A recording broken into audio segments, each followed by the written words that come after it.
Hey, what up guys, and welcome back to my channel. In this video I'm going to show you how to import videos into Sony Vegas and Premiere Pro, and also to add it to your timeline or sequence. So what you're going to want to do, there's two different ways to do in each application. One is just going to straight up file import, finding the video you want, letting it import,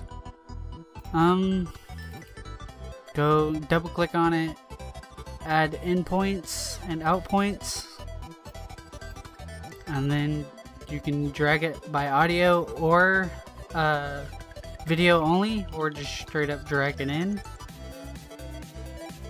then it'll pop up on your sequence.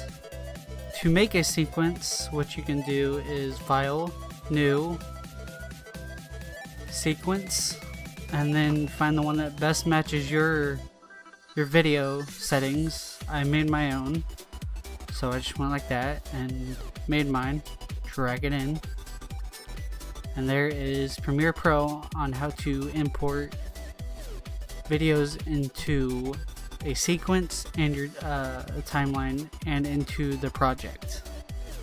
Let's go to Sony Vegas now. Okay guys, we're in Sony Vegas now, so what you're going to want to do is you can get the video you want, you can drag it in, which you can also do that in Premiere Pro, I forgot to say that.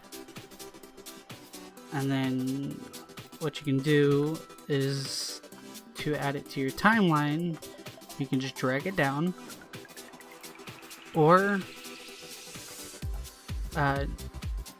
right click, insert video track and insert audio track, and then just drag it in.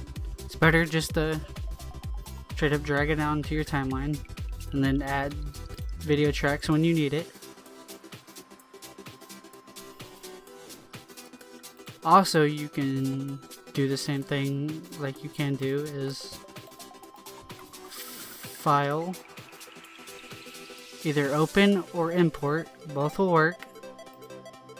Import media, find the video you want, and then just drag it down, and you're golden.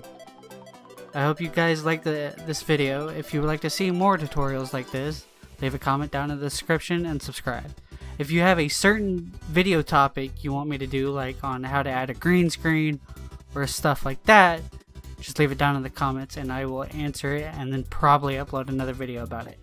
Peace out guys, see you in the next video.